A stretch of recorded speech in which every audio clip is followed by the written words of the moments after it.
कर रहे हैं। आपका बहुत बहुत धन्यवाद, आपने बोलने का मौका दिया। Thank you. Dr. Ricky Andrew.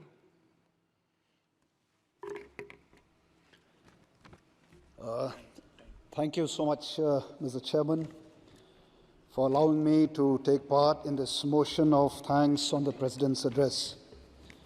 Well, it is with a great joy that I stand here on behalf of each and every soul that of the One Shillong parliamentary seat who have supported me and who have enabled me to stand in this great institution and to speak this almost at the last hour of the day.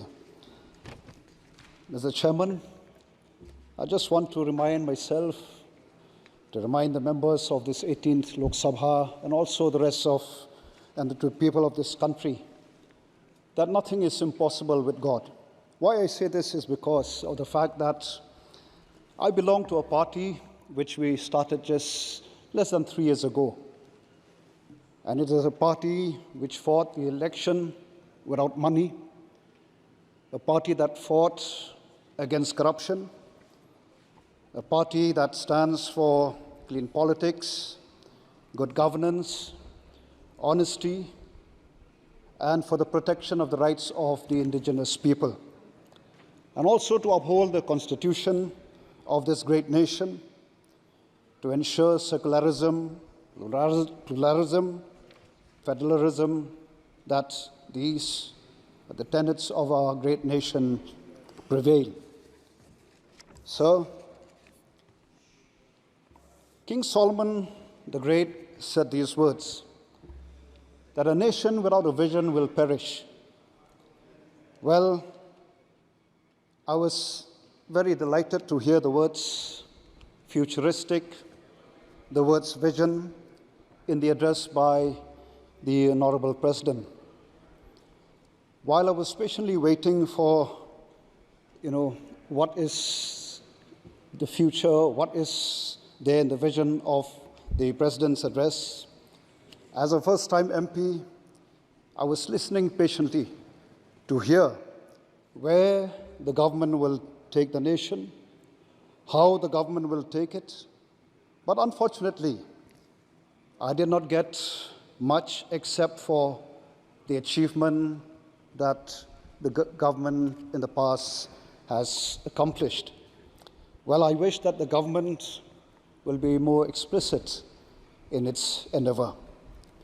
Mr. Chairman, while mentioning the lasting peace in the Northeast, as is spelled out in the presidential address, I would like to remind the government of the day and also the government of the past, led by the Congress government, that our people, my people, living especially in the border with Assam, in the border with Bangladesh, I tell you, till today, they don't feel safe at all. They feel very threatened. And what is even sad is that the lands have been taken away from them. They've lost their livelihood. Why? Because of the failure of subsequent governments to settle this dispute, which has been there for many, many years. We talk about development of the nation. That is dependent on the development of the states. That is what even our Honorable Prime Minister said, these words.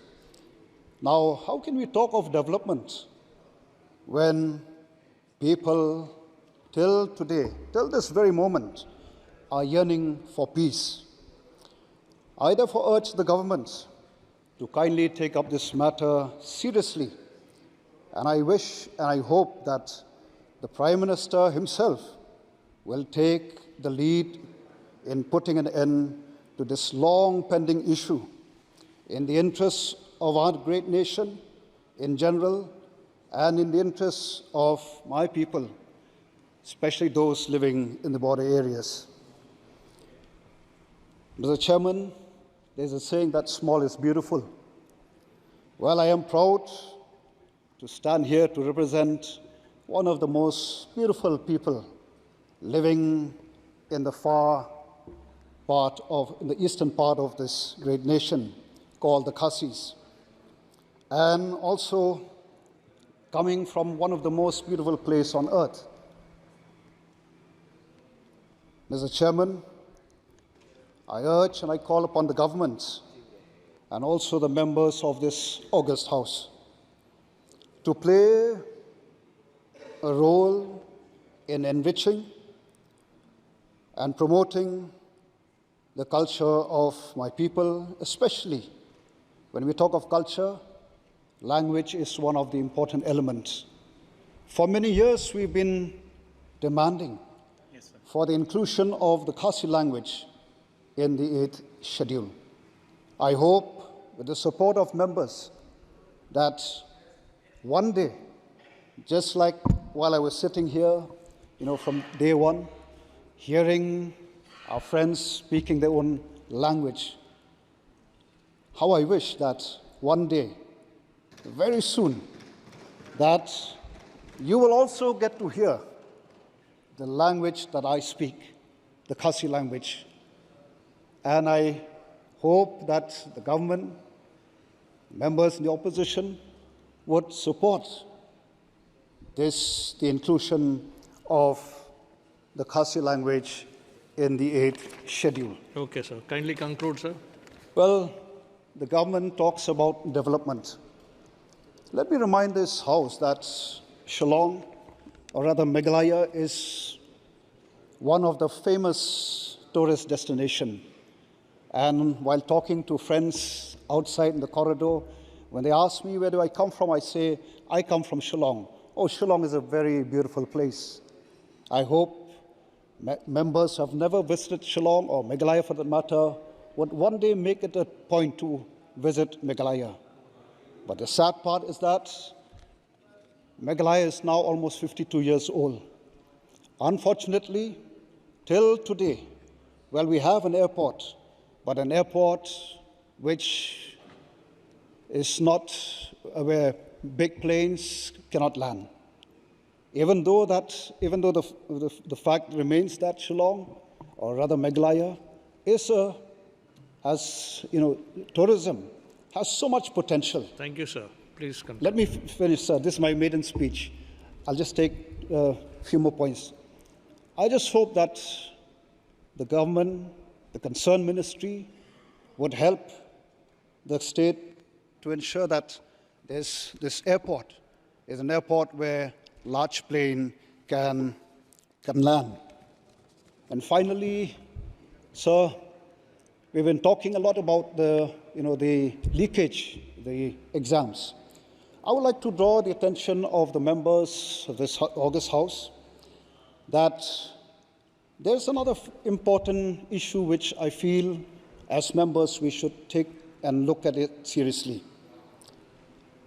While designing a policy, like the CET NEET for our youth, what I want to say here, sir, is that before we come up with such policy, I think it's very important to ensure that the centers are adequate, or the adequacy of the test center. Otherwise, what is happening I'm a teacher.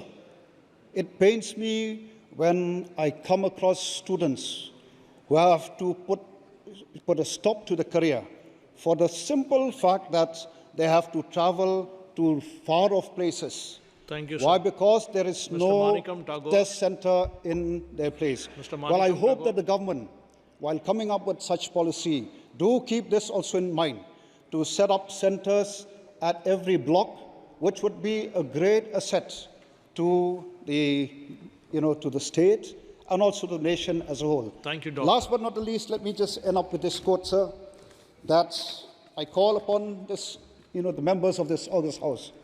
Let us rise up, as Nehemiah said. Let us rise up and build. Let us rise up above party politics. Let us rise up above caste, religion, and creed, and let us build this nation. If we want to see a developed India, I would request each and every member to rise up and build this great nation. Thank you so much, sir.